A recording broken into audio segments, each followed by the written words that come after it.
Here I have picked an example for you on how to do it.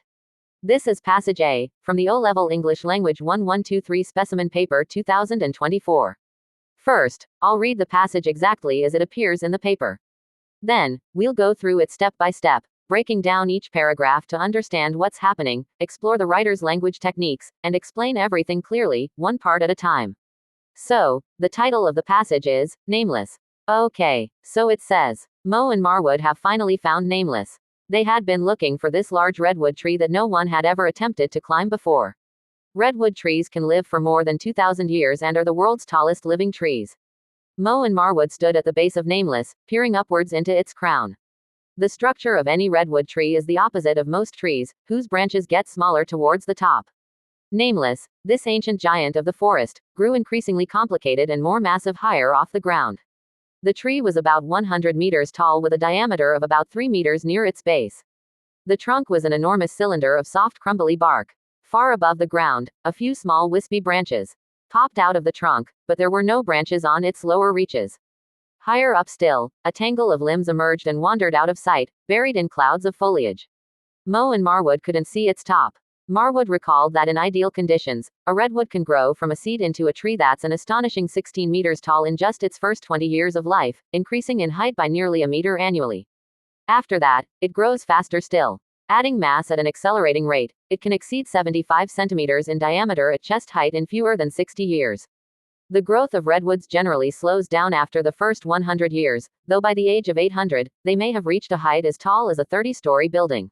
Redwoods are shade tolerant. They can survive in dark places at the bottom of a forest, in the deep shade of their elders, where few other trees would survive. A small redwood living in deep shade hardly grows at all, but doesn't die, it goes into a kind of suspended animation. If it is hit by light, it once again grows with relentless speed. Nameless had clearly basked in light. It was huge. You aren't going to try to climb it, are you?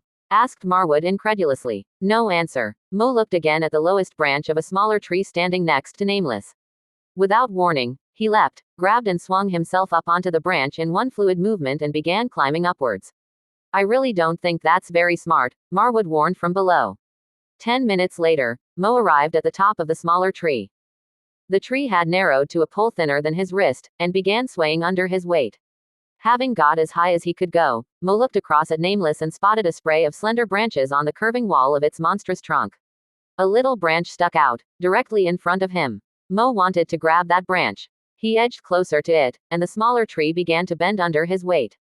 There was a gap between the branch of the smaller tree and Nameless.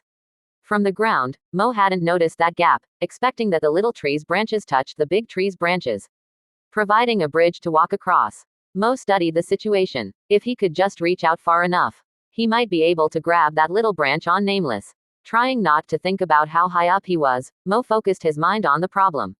The gap was really not very large, he thought.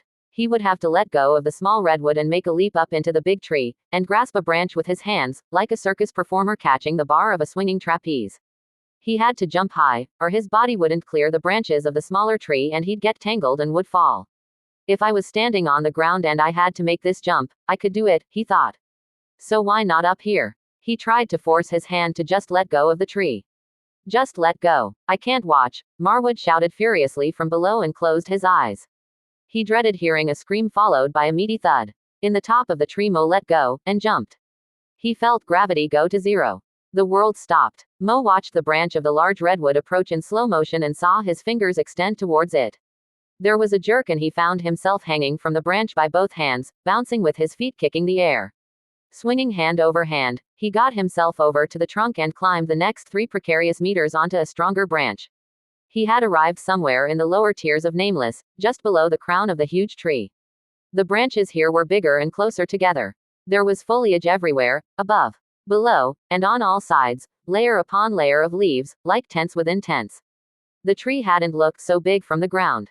Climbing upwards slowly and steadily through the labyrinth, Mo lost sight of the ground. It felt as if he was passing through a membrane and entering another world. His senses were overwhelmed by an impression of life all around. Flaky, gray-green, and brownish plants, in all manner of shapes, hung from branches, drippy, frizzy, stringy, and hairy. He began picking pieces off, tucking them into his pocket. As he neared the upper surface of the redwood canopy, the lacework of branches glowed with varied shades of green and he broke out into the sunlight. An hour after he'd jumped into it, Mo arrived at the top of Nameless. "It's doable," he shouted down. Alright, so that was the complete passage. The numbers you see along the right-hand side are the line numbers, which you'll need later when answering some of the comprehension questions, as they help you locate specific parts of the text. Also, I apologize if the text doesn't appear perfectly clear on your screen. Sometimes YouTube reduces the video quality, which can make the text look blurry or slightly blue. But don't worry, for your convenience, I've attached the link to the specimen paper insert in the description below, so you can open it and follow the passage more clearly while watching the lesson.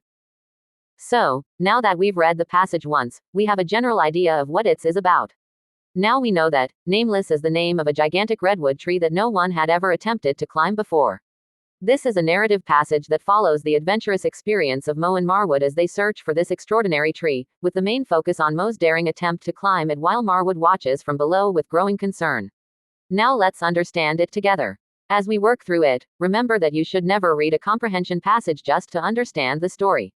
Read it like an examiner. For every paragraph, ask yourself these 4 questions. What is happening? What language features has the writer used? What are the writer's thoughts and feelings? And, what atmosphere or mood is being created? Remember, when writing your answers, refer to the narrator as the writer. Since this is a narrative passage told from the writer's perspective, the questions are based on his observations, thoughts, and experiences. That's why, in your responses, you should write, "the writer feels," "the writer describes," or "the writer suggests," rather than simply using the character's name if told. If you train yourself to think this way, you'll be fully prepared for both the comprehension questions and the language analysis questions. Like this passage opens with Mo and Marwood finally finding Nameless, a giant redwood tree that no one has ever climbed before. Right from the beginning, the writer introduces the tree as something mysterious, extraordinary, and almost legendary. We also learn that redwoods are the tallest living trees on Earth and can survive for more than 2,000 years. Notice how the tree is personified through its name, Nameless. Giving the tree a name makes it feel like a character rather than simply part of the landscape. The writer also uses facts about the tree's age and height to make readers appreciate how remarkable it is. Mo and Marwood are filled with curiosity and excitement, while the atmosphere is mysterious, impressive, and full of anticipation. Then in paragraph 2, the writer now begins describing the structure of Nameless. Instead of becoming smaller towards the top like ordinary trees, this giant becomes even larger and more complicated as it rises. The writer uses comparison and contrast by comparing redwoods with ordinary trees. This helps readers understand how unusual Nameless is. The phrase, "ancient giant of the forest," is a metaphor, making the tree seem like a powerful living giant. The descriptive language creates a vivid picture of its enormous size. The writer clearly admires the tree, while the atmosphere becomes majestic and awe-inspiring. Next, in paragraph 3. This paragraph gives an even more detailed description of Nameless. The writer explains its height, thick trunk, rough bark, and branches that disappear into clouds of leaves. Mo and Marwood cannot even see the top. The writer uses precise measurements, such as 100 meters tall and 3 meters in diameter, alongside descriptive imagery. This combination of facts and description helps readers visualize the tree while appreciating its incredible scale. The phrase, "buried in clouds of foliage," is an example of imagery, suggesting that the leaves completely hide the upper part of the tree. The mood is one of amazement and wonder, while the atmosphere feels enormous, mysterious, and almost unimaginable. Then, in paragraph 4, instead of continuing the story, the writer pauses to explain how redwood trees grow. We learn that they grow rapidly, survive in deep shade, and continue developing over hundreds of years before eventually slowing down. This paragraph contains many facts and statistics, making the information realistic and educational. The comparison to a 30-story building helps readers imagine the tree's height. The phrase, "suspended animation," is a metaphor, suggesting that young trees almost seem asleep until sunlight allows them to grow again. Finally, the sentence, "Nameless had clearly basked in light," uses personification, making the tree seem capable of enjoying sunlight. The writer's feelings are full of admiration and respect for nature. The atmosphere is informative while still inspiring readers with the incredible abilities of redwoods. Then, in paragraph 5, Marwood finally asks the obvious question, "You aren't going to try to climb it, are you?" His question reveals both surprise and concern. The use of direct speech immediately makes the scene feel more realistic and dramatic. The word, incredulously, tells us exactly how Marwood speaks. This adverb shows he cannot believe Mo is seriously considering such a dangerous climb. Marwood feels shocked and worried, while the atmosphere begins to build suspense. Next, in paragraph 6, instead of replying, Mo silently begins climbing the smaller tree beside Nameless. Without hesitation, he jumps onto a branch and climbs smoothly upwards. The short sentence, "No answer," creates suspense because Mo lets his actions speak for him. The writer also uses a sequence of powerful verbs such as leapt, grabbed, swung, and climbing. These energetic verbs show Mo's confidence, strength, and determination. The phrase, "in one fluid movement," suggests everything happens naturally and effortlessly. Mo appears fearless and determined, while Marwood remains anxious. The atmosphere becomes exciting and tense. Then in paragraph 7, Mo reaches the very top of the smaller tree. It bends beneath his weight as he finally spots a tiny branch sticking out from Nameless. He realizes this branch might allow him to reach the giant tree. The writer uses vivid descriptive imagery to show how unstable the smaller tree has become. The phrase, "thinner than his wrist," is a comparison that helps readers picture just how fragile the tree has become. The adjective, "monstrous," emphasizes the enormous size of Nameless. The danger becomes much greater here. The atmosphere is tense, while Mo remains focused despite the obvious risks. Next, in paragraph 8, Mo suddenly realizes there is a gap between the two trees. From the ground, he had assumed their branches touched, but now he sees that he must somehow jump across. This paragraph uses contrast between expectation and reality. Mo's original assumption is completely wrong. The writer also slows the pace by carefully describing Mo studying the gap, allowing readers to share his nervousness. Mo begins thinking carefully instead of acting immediately. The atmosphere becomes even more suspenseful. In paragraph 9, Mo analyzes the jump in his mind. He compares it to a circus performer swinging from one trapeze to another and knows he must leap high enough to avoid falling. The comparison to a circus performer catching the bar of a swinging trapeze is a simile. This helps readers visualize both the difficulty and danger of the jump. The writer also allows readers into Mo's thoughts through internal monologue, showing exactly what he is thinking. Although the situation is terrifying, Mo tries to remain calm and logical. The atmosphere is filled with tension and anticipation. In paragraph 10, Mo encourages himself by thinking that if he could make the jump on the ground, then he should be able to do it here as well.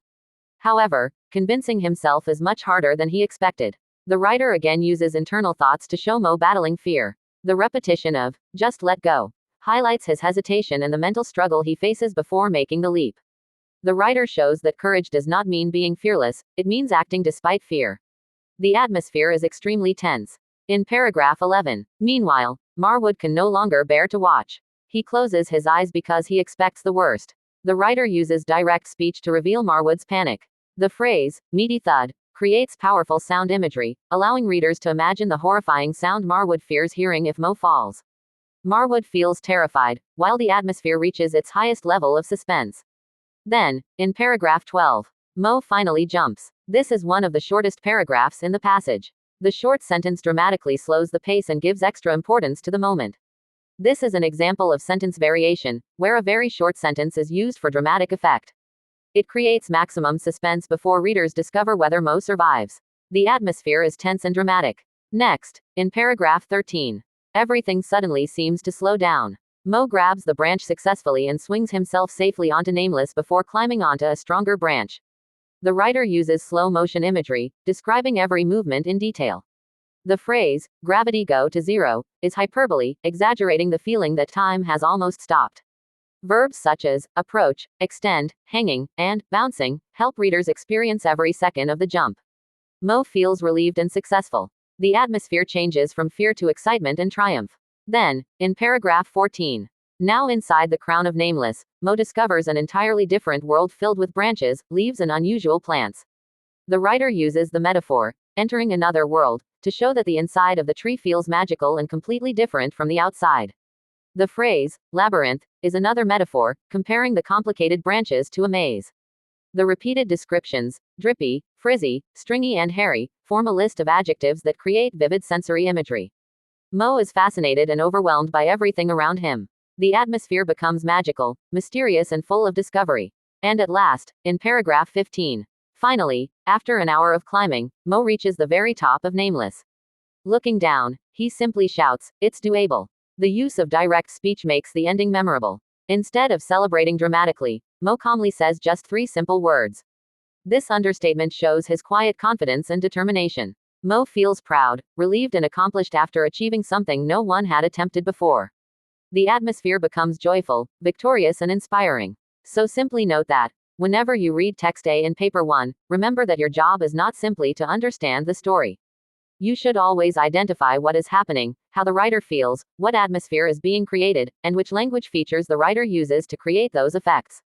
Look carefully for powerful verbs, descriptive adjectives, imagery, similes, metaphors, personification, hyperbole, repetition, sentence variation, direct speech, symbolism, and contrast. Most importantly, always ask yourself why the writer has chosen those particular words and what effect they have on the reader. If you develop this habit, you will be well prepared for both the explicit comprehension questions and the language analysis questions in paper 1.